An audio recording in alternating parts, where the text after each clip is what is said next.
Vamos a dar inicio a la enseñanza del día de hoy y quisiera decir que el día de hoy yo deseo continuar compartiendo con ustedes acerca de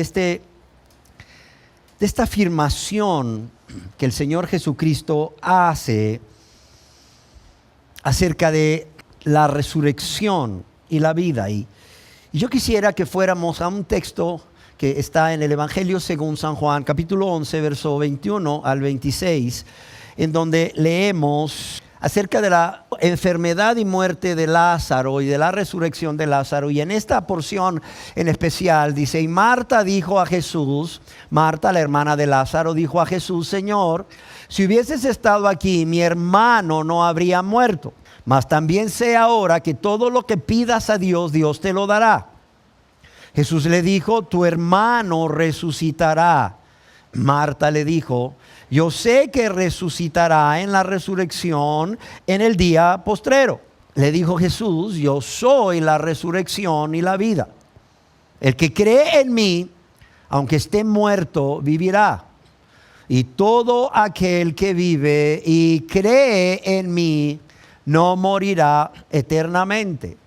¿Crees esto?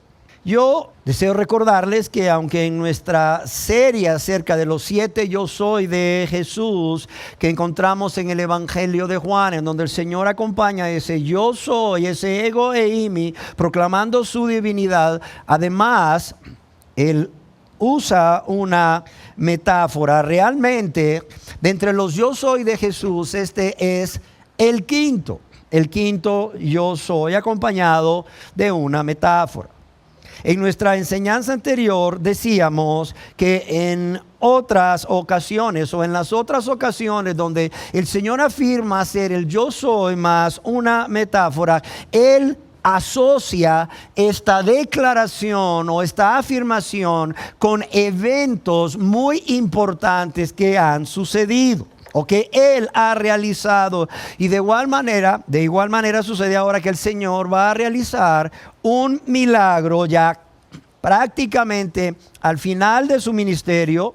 Y el Señor hace esta afirmación antes de realizarlo para que todos crean que Él es lo que Él dice ser. Por lo que considero necesario que antes de que examinemos esta afirmación del Señor Jesús acerca de sí mismo, continuemos más bien viendo el contexto en el cual el Señor afirma tal afirmación, afirma tal verdad. Y este contexto es la muerte y resurrección de su amigo y discípulo Lázaro, quien vivía en una comunidad llamada Betania, a 3 kilómetros de Jerusalén, y que ustedes pueden leer completamente, y por favor les ruego que lo hagan. Es una historia preciosa del amor y del poder de Jesús en el Evangelio según San Juan, desde el verso 1 al verso 44. Nuevamente quiero decirles que considero que hay muchas verdades que pueden decirse en esta historia real para edificación de todos los cristianos, en especial acerca del amor de Cristo y de la necesidad de recurrir siempre a Él, en especial cuando atravesamos momentos de dolor. Sin embargo, deseo centrarme en esta afirmación que el Señor hace al decir a Marta: yo soy la resurrección y la vida. Y antes de centrarnos en esta afirmación, nuevamente quisiera ver en esta segunda parte de esta enseñanza un aspecto más del contexto. En nuestra enseñanza anterior vimos 3 aspectos que considerábamos que eran muy importantes para entender lo que el Señor quiso decir y por qué lo dijo. Pero también hoy yo quisiera que antes de ver esta afirmación o centrarnos en esta afirmación, quisiera que viéramos un aspecto más que sucede en el contexto de esta afirmación. Y esta verdad o este aspecto que hoy deseo que tomemos en cuenta es la declaración de Marta, la hermana de Lázaro, ante la promesa del Señor Jesús de que su hermano resucitaría. ¿Por qué razón? Porque Es importante saber qué creía Marta acerca de la resurrección, pero no solo qué creía, sino qué efecto estaba produciendo en su vida el creer tal doctrina.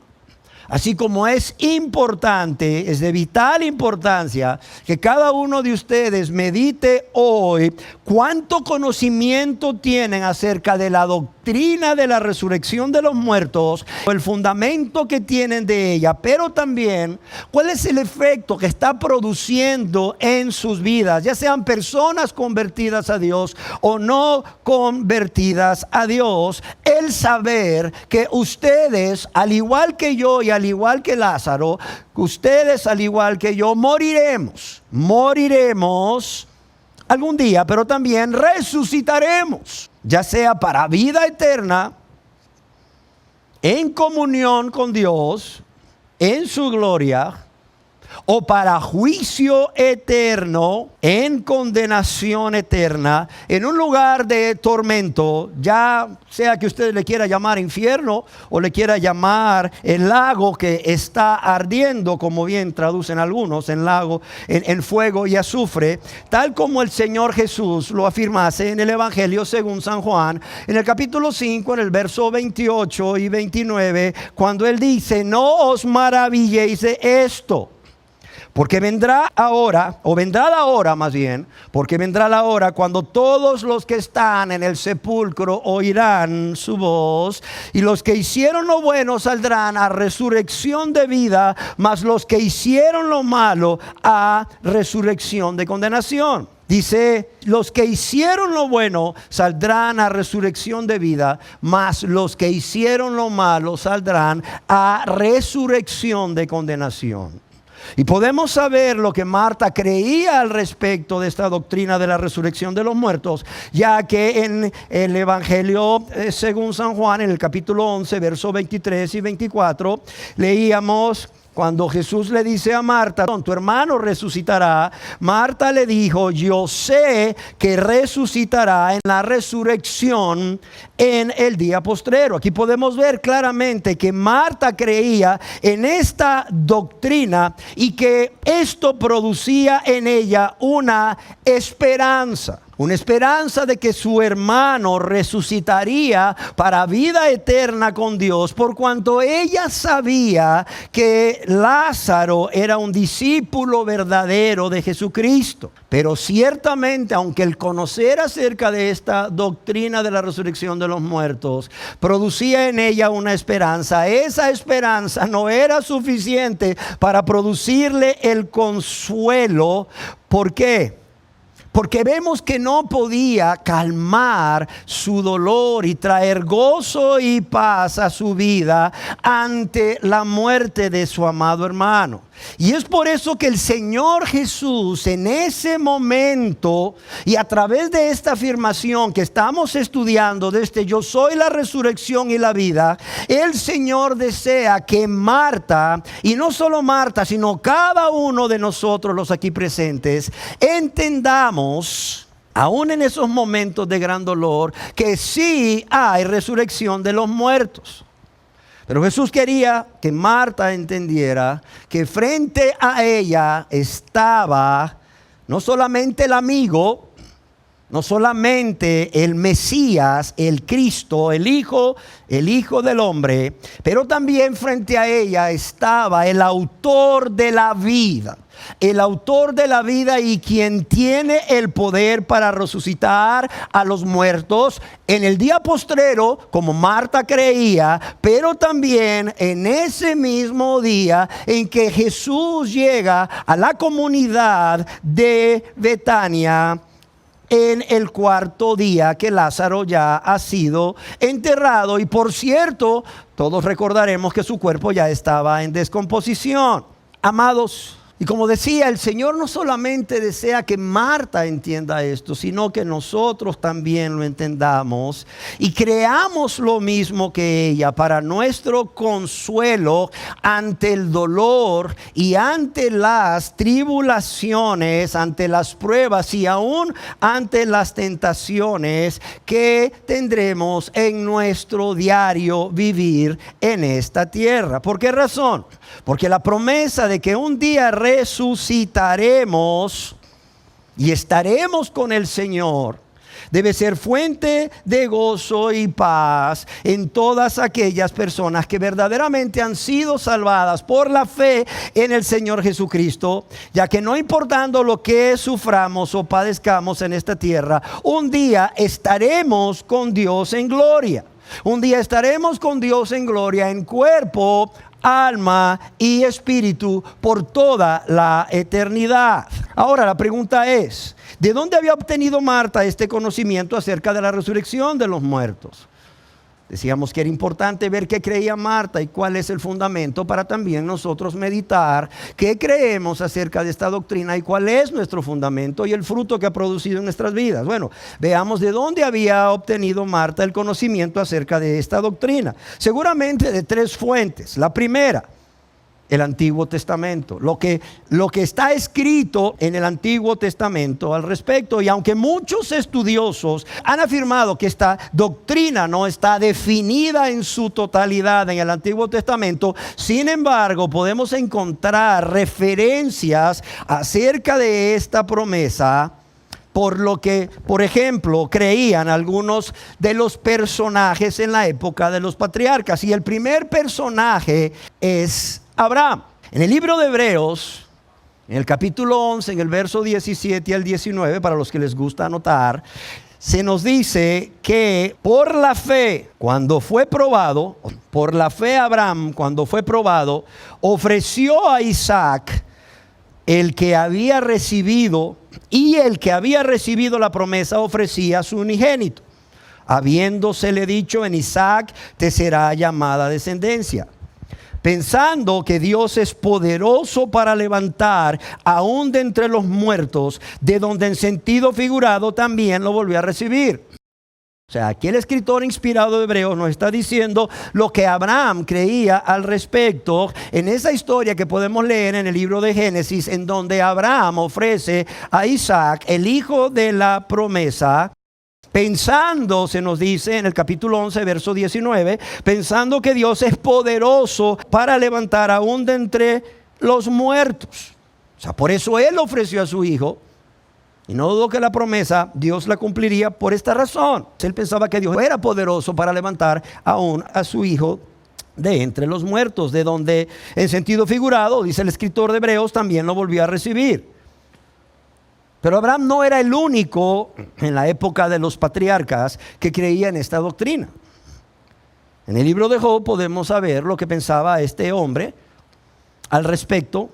Un hombre que vivió también en la época de los patriarcas. En el libro de Job, en el capítulo 19, en el verso 25 al 27, escribe: yo sé que mi Redentor vive y al fin se levantará sobre el polvo, y después de deshecha esta mi piel, en mi carne he de ver a Dios. Y después de deshecha esta mi piel, en mi carne he de ver a Dios, al cual veré por mí mismo, y mis ojos lo verán y no otro, aunque mi corazón desfallece dentro de mí. Cuando Job expresa en mi carne, se está refiriendo a la resurrección física de los muertos, específicamente a la esperanza de que él un día al morir resucitará y podrá ver a Dios.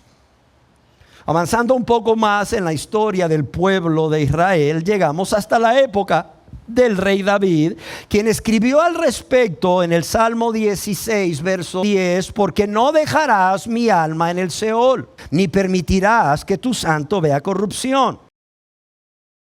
Y amados, este verso es una clara alusión a la resurrección de los muertos.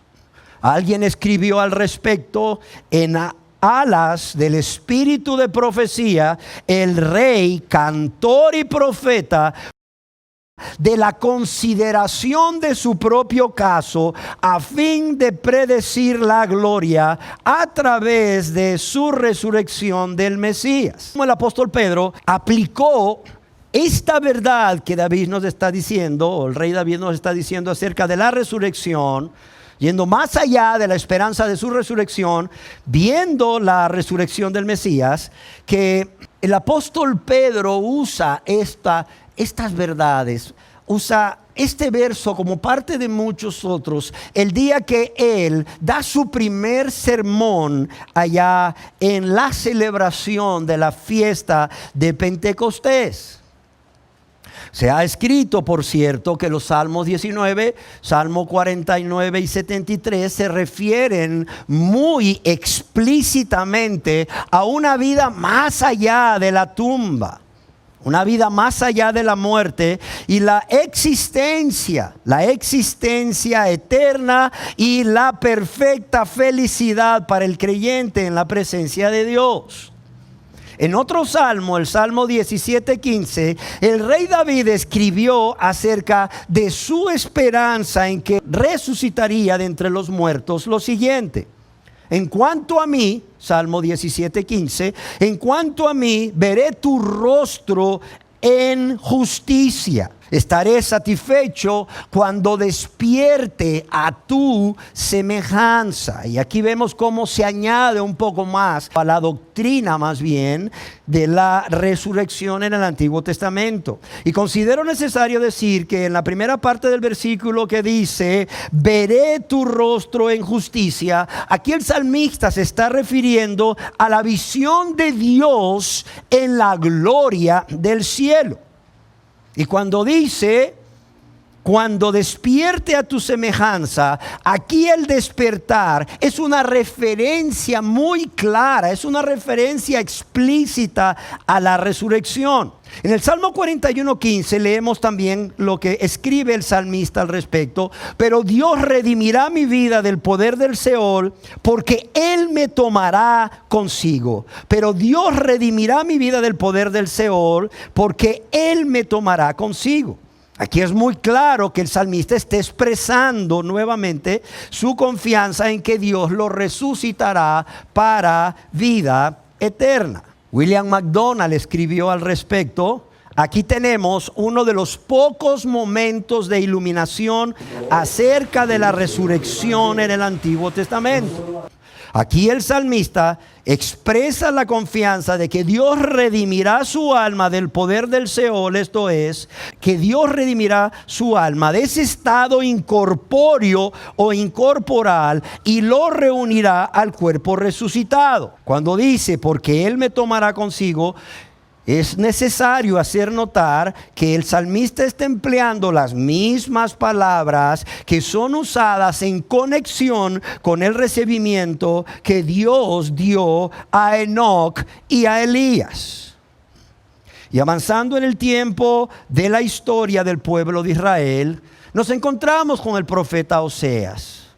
Y el profeta Oseas, allá en el capítulo 13, verso 14, si bien es cierto que según muchos estudiosos de la Biblia se refiere a la restauración de los tiempos futuros de todos los territorios donde hayan sido dispersados los miembros del pueblo de Israel, y que Dios lo hará con el fin de preservarlos y de llevarlos de regreso a la tierra prometida para el reino del Mesías, pero también es muy claro y muchos estudiosos concuerdan al respecto que el profeta Oseas también se refiere al poder de Dios sobre la muerte, un poder que se evidencia en forma extraordinaria posteriormente en el Nuevo Testamento, como lo expresa muy bien el apóstol Pablo allá en 1 Corintios capítulo 15, verso 55, refiriéndose a la resurrección de los creyentes. Y 200 años más tarde aproximadamente, el profeta Daniel se refiere a la resurrección de los santos cuando en Daniel 12:2 escribe: y muchos de los que duermen en el polvo de la tierra serán despertados, unos para vida eterna y otros para vergüenza y confusión perpetua. Y lo repito, porque es muy semejante a lo que el Señor Jesús nos dice en el Evangelio según San Juan capítulo 5 que leímos al inicio: y muchos de los que duermen en el polvo de la tierra serán despertados, unos para vida eterna y otros para vergüenza y confusión perpetua. Y vemos, amados y amadas, que nuevamente este versículo es una clara referencia en el Antiguo Antiguo Testamento de la resurrección y del juicio final de las personas. Y para muchos esta es quizás la explicación más clara de la resurrección corporal en el Antiguo Testamento. Ahora bien, veamos una segunda fuente probable que pudo haber tenido Marta para creer acerca de la doctrina de la resurrección de los muertos en ese entonces. Creemos que la segunda fuente de información de Marta era la doctrina de la resurrección que era enseñada por los fariseos. Acordémonos que en aquel entonces habían, varios grupos, pero habían dos que eran los dos más poderosos. Estaban los fariseos y los saduceos. Y en el libro de los Hechos, capítulo 23, verso 8, el escritor inspirado nos dice al respecto, dice, porque los saduceos dicen que no hay resurrección, ni ángel, ni espíritu, pero los fariseos afirman estas cosas. Entonces vemos que ella tuvo esa enseñanza o recibió esa enseñanza de los fariseos porque los saduceos no creían que había resurrección. Y la tercera fuente que considero yo, pues es muy importante, más importante que la de los fariseos, es el Señor Jesús. Recordemos que Marta no solamente era judía, sino que era una discípula del Señor. Y seguramente creía lo que su amado maestro había enseñado al respecto de la resurrección de los justos y de los injustos, cuando en Juan 5, 28, 29, él dice, no os maravilléis de esto, porque vendrá hora cuando los que están en los sepulcros oirán su voz, y los que hicieron lo bueno vendrán a resurrección de vida, mas los que hicieron lo malo a resurrección de condenación. Ahora bien, considero que habiendo ya estudiado todos estos aspectos que son parte del contexto a la afirmación del Señor a Marta de yo soy la resurrección y la vida, ahora sí podemos centrarnos en esta afirmación, por lo que procederemos a responder a la pregunta: ¿qué quiso decir el Señor Jesús cuando hizo esta afirmación? ¿Qué quiso decir el Señor? En primer lugar, comenzaré diciendo que al referirse a sí mismo como yo soy, el Señor está proclamando que Él es Dios. Porque el yo soy, el que soy, el ego eimi, que a menudo era contraído solamente como yo soy, el nombre con que Jehová se dio a conocer a Moisés cuando éste le preguntó su nombre. Y considero importante comenzar afirmando esto, que Jesucristo es Dios, porque solamente así pudo haber afirmado: yo soy la resurrección y la vida. Si él hubiera sido solamente verdadero hombre y no verdadero Dios, él pudo haber dicho: yo estoy vivo y un día voy a morir y voy a resucitar. Porque Jesús también creía en la doctrina de la resurrección. Pero no, él no está diciendo: yo estoy vivo, un día voy a morir y voy a resucitar, como cualquiera de nosotros, como cualquier ser humano lo haría. Él está diciendo: yo soy la resurrección y la vida, cosa que es muy, muy diferente. Y solo siendo verdadero Dios y verdadero hombre podía en ese momento, dar tal declaración o hacer tal afirmación acerca de sí mismo. Especialmente en ese momento en donde hay delante de él una mujer que está sufriendo mucho dolor por la muerte de su hermano. Ahora, en segundo lugar, yo quiero que veamos el orden de las palabras de tal afirmación. El Señor Jesús primero dice: yo soy ¿qué? La resurrección. Y en segundo lugar, ¿qué dice? Y la vida. Y este orden es el orden que debe de ser. ¿Por qué? Porque primero los muertos deben de resucitar para luego tener vida física, pero también vida espiritual, para tener vida eterna. Y en tercer lugar, yo quiero que veamos qué quiso decir el Señor Jesús cuando dijo yo soy la resurrección y la vida, con el propósito de que estas verdades que están ahí en esta declaración o esta afirmación traigan en cada uno de nosotros una convicción, una certeza, una seguridad al respecto de quién es el Señor Jesús para nosotros. Y que esta convicción, que esta seguridad, que esta certeza produzca en nosotros una esperanza firme. Y que esta esperanza firme en Jesús como el autor de nuestra resurrección y de nuestra vida eterna produzcan gozo y paz en todos nosotros, aun cuando andemos en valle de sombra de muerte. ¿Para qué? Para que no temamos.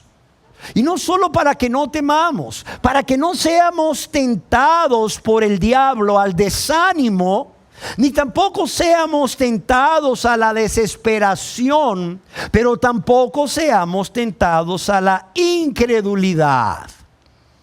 He aquí algunos aspectos que se han considerado de lo que quiso decir el Señor Jesús. Primeramente, que Él y solo Él, siendo Dios vivo y verdadero, tiene poder. O tiene el poder sobre la muerte física, pero también sobre la muerte espiritual. Y por esto, en Jesús mismo reside el poder para resucitar físicamente a los muertos, pero también dar vida espiritual.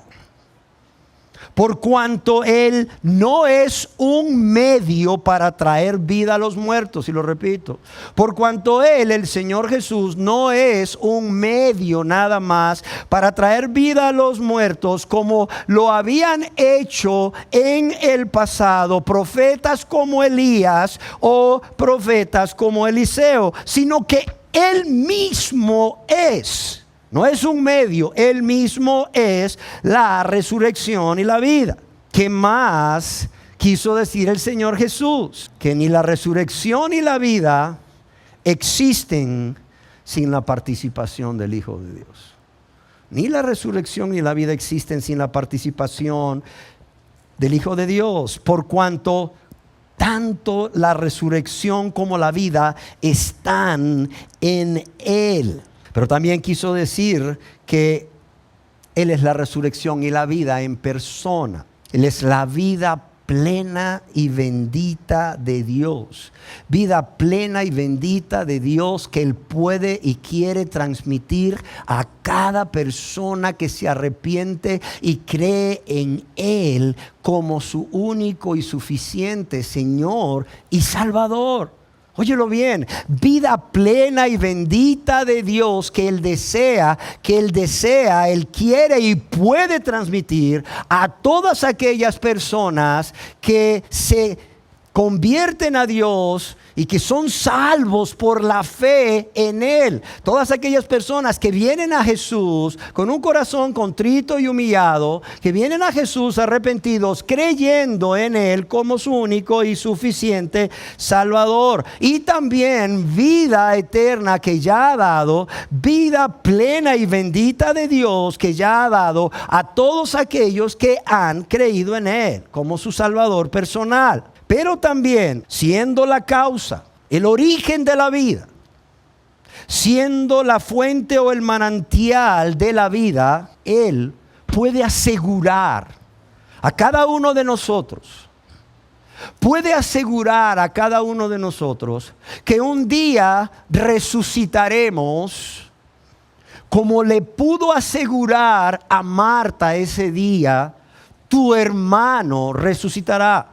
Tu hermano resucitará. Y el Señor le estaba diciendo: tu hermano va a resucitar en unos momentos. Solo espérate. No te digo que si crees verás la gloria de Dios, le dijo. Solo espérate unos momentos y verás la gloria de Dios. Bueno, un día nosotros también, si morimos en Él, vamos a resucitar. Así como Él resucitó para vida. Aunque lamentablemente muchas personas que día a día rechazan esta invitación que el Señor Jesús les hace de venir a Él para ser salvos por la fe en Él, por la gracia de Dios, también un día van a resucitar, pero no para vida eterna, sino para condenación eterna. Y amados y amadas, también considero que el Señor Jesús está diciendo que al ser Él la resurrección y la vida, y por cuanto Él vive, porque Él es el que estuvo muerto y vive para siempre, nosotros también vamos a vivir para siempre con Él. Hendrickson escribió: si Él desaparece, no queda sino la muerte. Pero si Él está presente, están aseguradas la resurrección y la vida. Amados y amadas, es como si el Señor le hubiese dicho a Marta en ese momento cuando le dice: mira, Marta, yo soy la resurrección y la vida. Es como si le hubiera dicho: Marta, ¿no me entiendes, Marta? O sea, Marta, yo no te estoy diciendo que Lázaro va a resucitar en el día postrero, en el último día. Mira, Marta, yo quiero que hoy entiendas algo más que quizás tú no has entendido acerca de mí. Marta, yo soy Dios, lo que Jesús le está diciendo. Marta, yo soy ego eimi, yo soy Dios y porque soy Dios tengo en mis manos el poder de la resurrección y la vida. Es como si le dijese: Marta, yo sé que tú crees que yo soy el Mesías, yo sé que tú crees que yo soy el Cristo, pero necesito también que creas firmemente que yo soy Dios. El Padre y yo uno somos. Por tanto, en mis manos tengo el poder de resucitar a tu hermano y de darle vida. Y te lo voy a demostrar, Marta, haciéndolo ahora. Amén. Es como si le dijese: tú dices que vuestro hermano resucitará en el día postrero, pero pues, ¿quién es el que lo va a resucitar en el día postrero? ¿Sabes qué, Marta? Quien lo va a resucitar en el día postrero soy yo. Marta, quien lo va a resucitar en el día postrero es el que está aquí hablando conmigo, y hoy tengo tanto poder para resucitarlo ahorita mismo como en el día postrero, porque hoy soy Dios, hoy soy la resurrección y la vida, como lo voy a hacer en el día postrero. Amén. Y hermano y hermana, querida persona que nos acompaña hoy, yo quiero hacer propias las palabras de quien escribió: es un consuelo indescriptible para todos los creyentes saber que el Señor Jesucristo es la resurrección y la vida, y lo va a hacer para cada uno de ellos. ¿Por qué razón? Porque como hemos visto, una cosa es resucitar para vida, para estar en la presencia de Dios, de Cristo, para disfrutar de el deleite de estar en su presencia.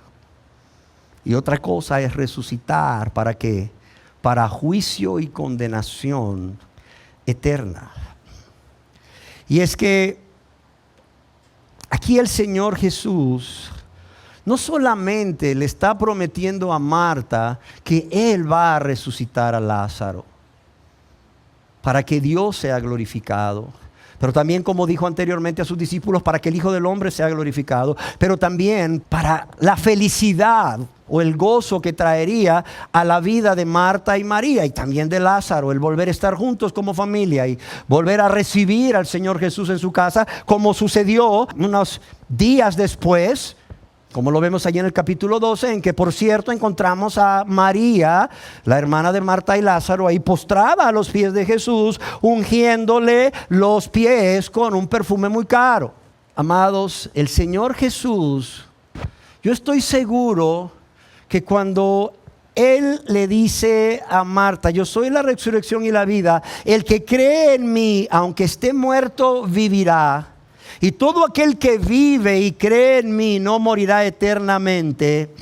Jesús está pensando no solo en Lázaro, el que está muerto ahí y su cuerpo ya está en franca descomposición porque ya día, sino que el Señor Jesús estaba pensando en todos y cada uno de nosotros que hemos decidido convertirnos a Dios a través de esa entrega total e incondicional a Él, con un corazón contrito y humillado, ejerciendo toda nuestra confianza, toda nuestra fe en el Señor Jesús como nuestro Señor y Salvador. De modo que, amados y amadas, nosotros podemos apropiarnos de esta promesa hoy, como se han apropiado de esta promesa los santos y las santas desde el mismo momento en que Jesús las pronunció aquel día en la comunidad de Betania frente a aquella mujer llamada Marta hasta el día de hoy.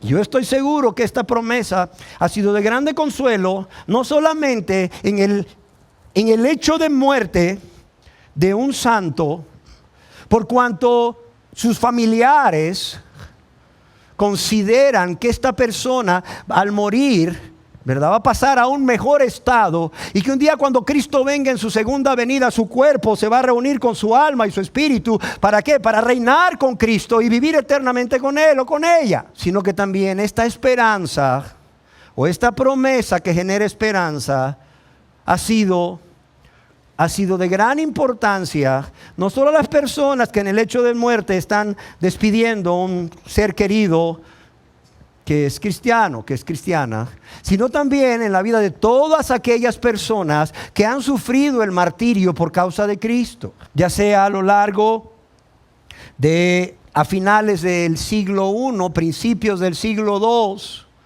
o bien a lo largo de toda la historia de la iglesia cristiana, aún hasta el día de hoy, donde en muchos países del mundo los cristianos siguen siendo perseguidos y aún martirizados, aún asesinados por causa de Cristo, pero que han muerto sabiendo que la muerte solamente es la puerta para una vida eterna con Dios, para una vida eterna en la gloria. Y yo quisiera que viéramos estas dos promesas, porque realmente son dos. La primera promesa es: el que cree en mí, aunque esté muerto, vivirá. El que cree en mí, aunque esté muerto, vivirá. Y esta promesa tiene que ver con todos los cristianos o cristianas que ya murieron físicamente. ¿Y qué significa esto? Significa primeramente que la fe en el Señor Jesús para salvación no va a impedir que los cristianos o las cristianas mueran físicamente. Así ya lo ha determinado Dios. Está escrito, está determinado por Dios que el hombre muera, punto. Pero, óigase bien, o para el verdadero creyente la muerte física no es un trágico final, como si lo es para el que no es convertido. Para el que no es convertido, la muerte física es un trágico final, y ahí murió toda su esperanza, créamelo. Así que más vale que si usted no se ha convertido a Dios, lo haga ahora, porque el día de su muerte ya no hay nada más que hacer. Un segundo después de su muerte ya no hay nada que hacer con respecto a su salvación.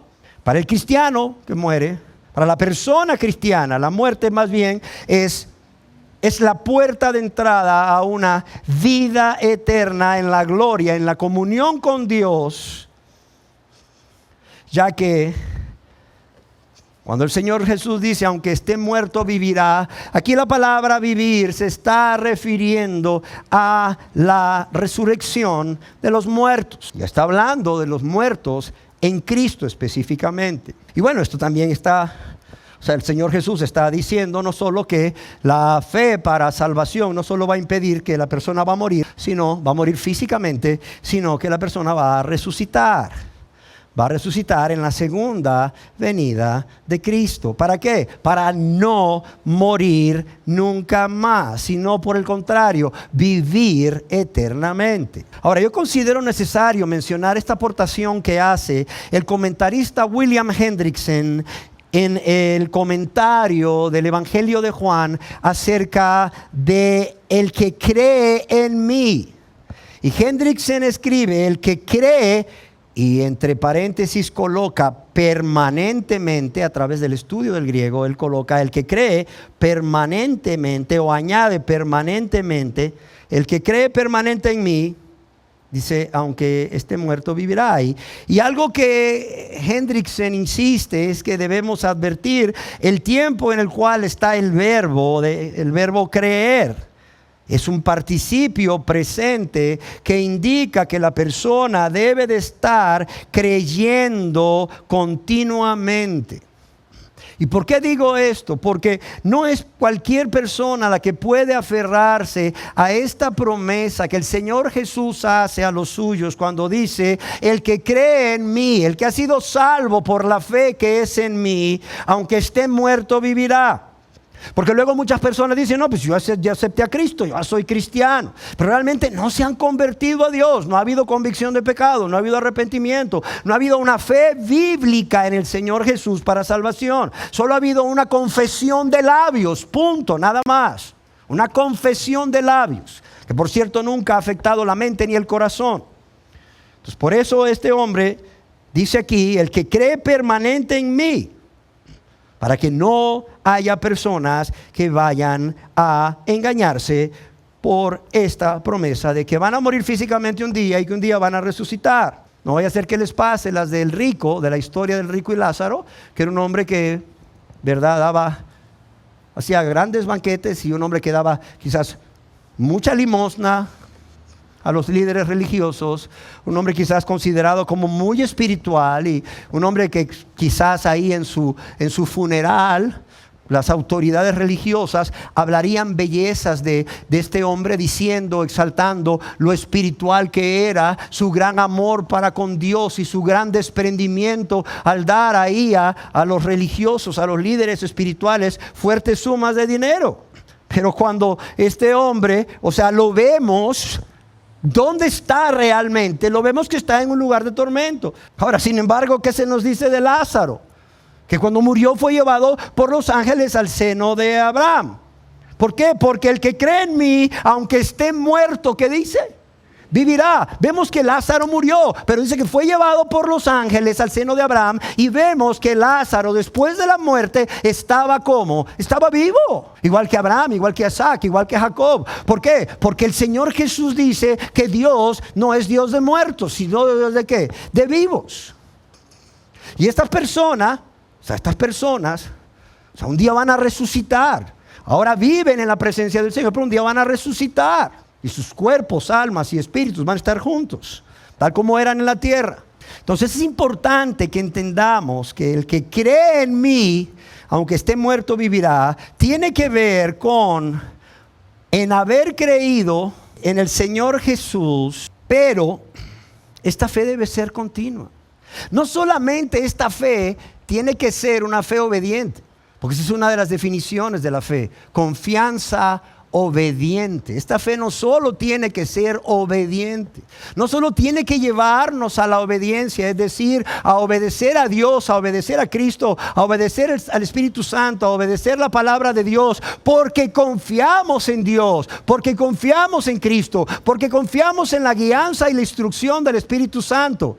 Sino que esta fe, además de llevarnos a la obediencia, tiene que ser una fe continua, tiene que ser una fe constante, tiene que ser una fe estable, óigalo bien, una fe firme, una fe que perdure hasta el fin o para siempre. Aunque a veces tenemos que reconocer que la fe puede aumentar o disminuir en intensidad. Hubo un momento en que Jesús le dijo a sus discípulos que creían en Él, hombres de poca fe. Y quizás muchísimas veces nos encontramos con estos discípulos, especialmente en esas circunstancias difíciles, como personas de poca fe. Pero sin embargo, ahí está la fe. ¿Por qué? Porque la fe verdadera para salvación, o la fe que tiene la persona que ha sido verdaderamente salvada, es una fe constante, es una fe firme en la persona de Dios, en las promesas de Dios, en el carácter o atributos de Dios. Amén. Ahora veamos la segunda promesa, y esta promesa tiene que ver con los cristianos que están vivos. La primera promesa tenía que ver con los cristianos que ya habían muerto físicamente, pero que van a resucitar. Esta tiene que ver con los cristianos que están vivos. Y esta es: si todo aquel que vive o tiene vida zoe, vida espiritual, no solo bios vida, es decir, o vida bios, vida biológica, sino vida zoe, vida espiritual. Todo aquel que vive y cree en mí, por eso estamos hablando de vida espiritual, no solo vida biológica, sino vida espiritual, porque ya ha creído en aquel que da vida a los muertos espiritualmente. ¿Y qué dice el Señor Jesús? Todo aquel que vive y cree en mí, dice, no morirá eternamente, o como otros lo traducen, no morirá para siempre. Y aquí, esto significa que aunque el cristiano o la persona que es cristiana, hombre o mujer, ha de morir temporalmente, no va a quedar para siempre bajo el poder de la muerte, sino que nuevamente va, gracias a la resurrección de los muertos, a vivir eternamente. Yo quiero que notemos que en la primera promesa la muerte física precede a la vida eterna, la vida de la resurrección. Pero en la segunda promesa, la vida presente precede a una muerte provisional o una muerte temporal. ¿Por qué digo provisional o temporal? Porque esta muerte, ¿a dónde nos lleva? No es más que a una vida eterna y una vida en abundancia. Porque ciertamente el que ha creído en el Señor Jesucristo como su único y suficiente Salvador, se nos dice en la Biblia que ha pasado ¿de qué? ¿De muerte a qué? De muerte a vida. ¿Gracias a qué? Gracias al perdón de todos sus pecados por la gracia de Dios. Pero decíamos que todas aquellas personas que se resisten a creer en Él, arrepintiéndose de todos sus pecados, todas aquellas personas que se resisten a creer en Jesús como su Señor y Salvador. Y digo Señor y Salvador porque mucha gente dice, no, yo creo que Jesús es mi Señor y ya, soy salvo por fe. Pero que ellos dicen, yo creo que Jesús es mi Salvador y soy salvo por fe. Pero la pregunta es, ¿y es tu Señor? ¿Es el Señor de tu vida? ¿Es el que gobierna tu vida? ¿Es el amo de tu vida? Bueno, yo soy salvo por fe porque creí en Jesús como mi Salvador, pero el Señor de mi vida sigo siendo yo. Yo sigo haciendo lo que quiero, no lo que Dios manda, sino lo que quiero. Y bueno, hago lo que Dios manda a veces cuando me conviene. Pero para satisfacer los deseos de mis ojos, los deseos de la carne y la vanagloria de la vida, pues mucha gente tendrá que reconocer que hacen lo que ellos o ellas quieren hacer, aunque esto sea contrario a la voluntad de Dios establecida en su palabra. Pero no les importa. No les importa el que ellos sigan siendo el Señor o los señores de sus vidas. ¿Por qué? Porque ellos dicen, bueno, yo creí en Jesús como mi Salvador. No. Él es Señor y Salvador. Y o lo recibes como tu Señor y tu Salvador, o no lo puedes recibir como nada, porque a Cristo no lo puedes dividir. No puedes decir, yo quiero quedarme con el Cristo Salvador, pero rechazo al Cristo Señor. No puedes. Eso no puede, no es posible. Él es. Dios le ha hecho, dijo el apóstol Pedro, inspirado por Dios, el día de Pentecostés, a este Jesús a quien vosotros crucificasteis, Dios le ha hecho Señor primeramente y Cristo. Es más, por cierto, como alguien por ahí escribió muy acertadamente, Jesús no va a ser el Salvador de aquellas personas que primero no lo reciban como su Señor, punto. Jesús no va a ser el Salvador de aquellas personas que primeramente no lo reciban como su Salvador. Por eso es que tengo el temor de que todas aquellas personas que se resisten a creer en Él como su Señor y Salvador, además de ello se resisten a arrepentirse de todos sus pecados. No solo están muertos espiritualmente ahora, sino que un día morirán físicamente. Esa es una cita a la cual nadie podrá dejar de asistir.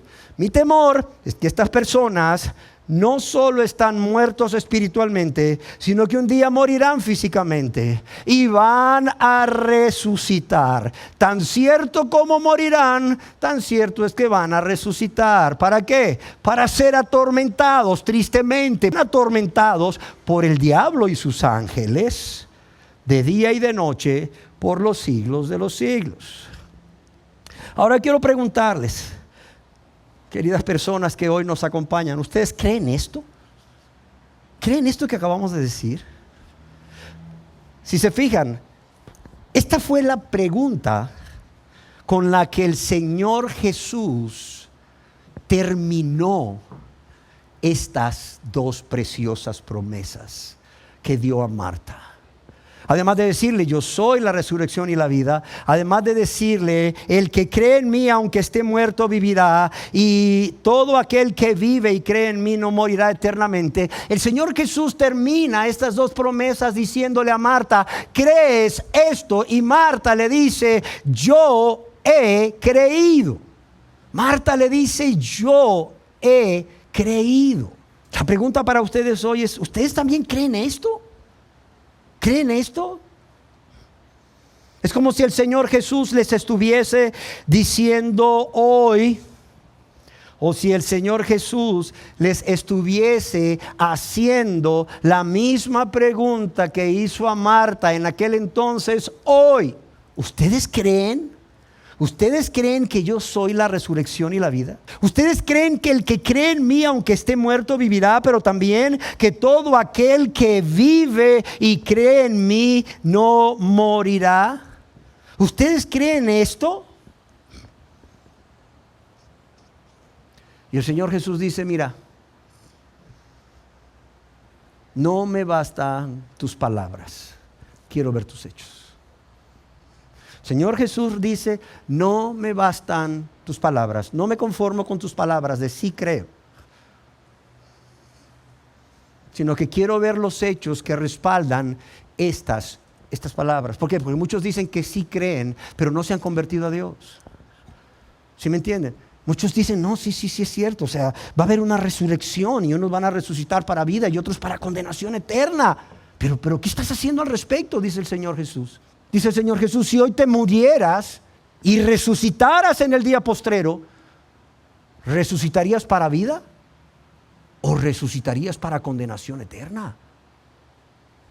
Esa es la pregunta del Señor Jesús. Y amado y amada, si eres cristiano, si eres cristiana, y has creído esto y has nacido de nuevo, entonces regocíjate ante estas verdades, ante estas preciosas verdades que el Señor convierte en promesas para los suyos.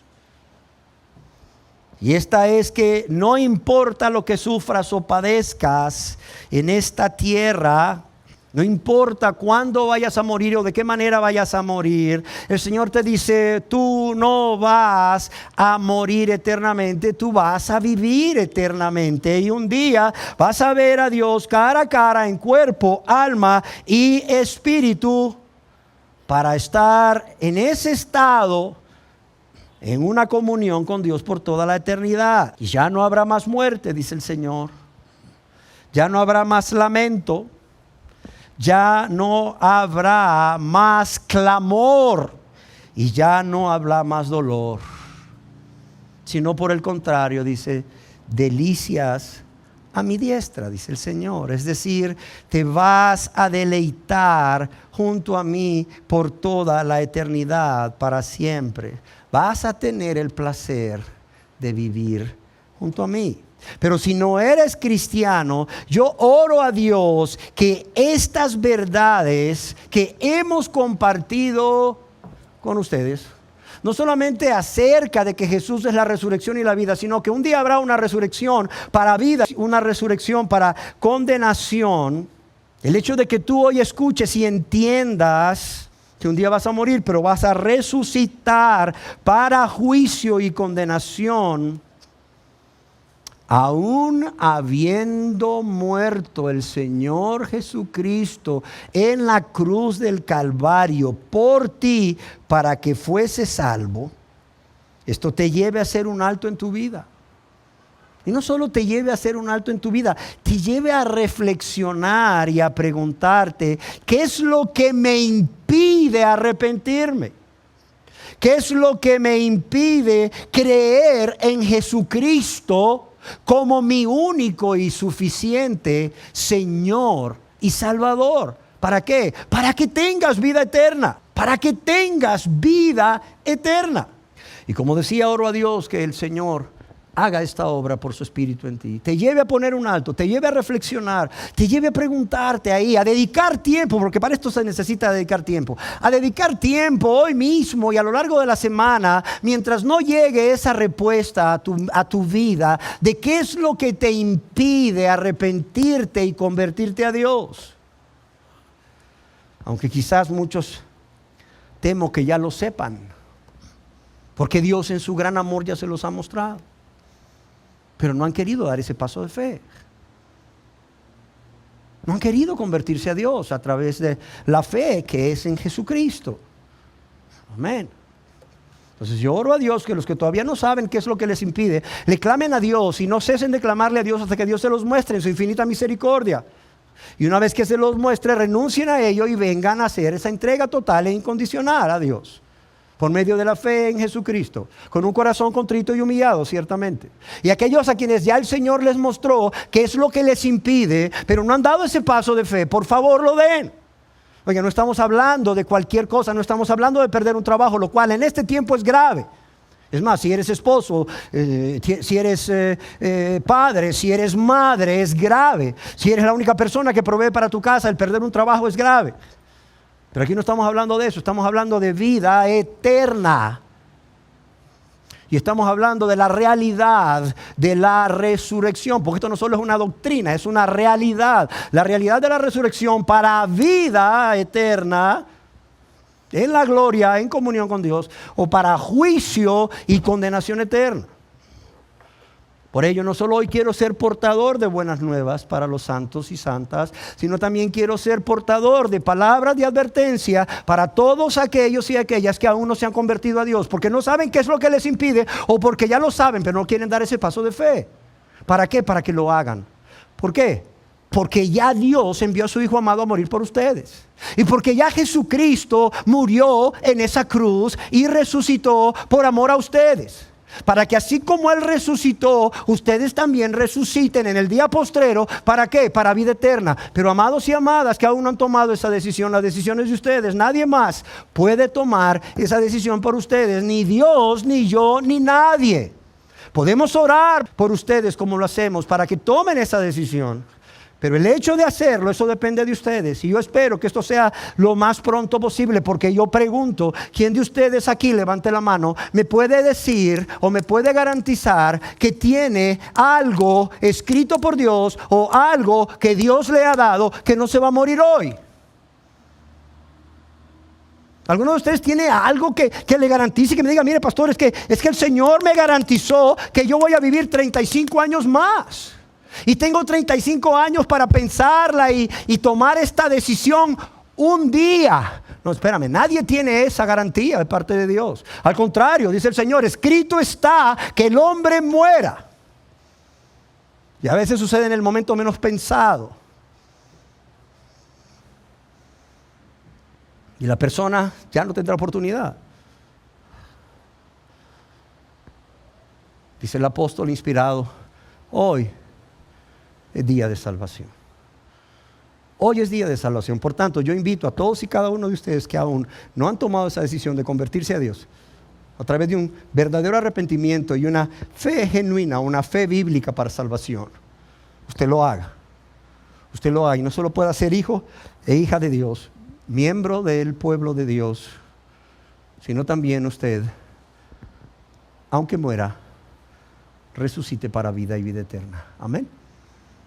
Y mientras viva, aunque sepa que un día va a morir, también tenga la promesa y la esperanza y el gozo y la paz que producen esta promesa y esta esperanza de que aunque mueran físicamente van a resucitar en cuerpo, alma y espíritu para estar con Dios, para estar con Cristo en la gloria. Demos gracias a Dios. Señor, queremos darte gracias por la vida de cada persona que hoy está aquí. Queremos darte gracias por la vida de cada persona que ha escuchado esta palabra. Queremos pedirte, Señor, que tus santos y santas se regocijen, pero que los que aún no se convierten a ti, Señor, literalmente tiemblen. Porque lo que tú nos estás diciendo hoy, además de una preciosa promesa, es una terrible advertencia, y esta es que personas van a resucitar en el día postrero para juicio, para condenación eterna. Personas a quienes Dios les dio una oportunidad cada día de convertirse a Él, pero la menospreciaron. Personas por quien Cristo murió en la cruz del Calvario y resucitó al tercer día con poder. ¿Para qué? Para que fueran justificadas, para que fueran declaradas absueltas, perdonadas de todos sus pecados por Dios el Padre, y así resucitasen para vida. Padre, yo te quiero pedir que la promesa produzca un gozo tal en tus santos y en tus santas, que esto nos lleve a amarte más, a vivir cada día más agradecidos y a consagrarnos más. Pero quiero pedirte, Señor, que esta advertencia lleve a los que aún no se convierten a tomar decisiones ya, por cuanto hoy es día de salvación, Padre. Yo te lo ruego por amor a sus almas. Yo te lo ruego porque sé que este es tu deseo también, Señor. En el nombre de Jesús. Amén.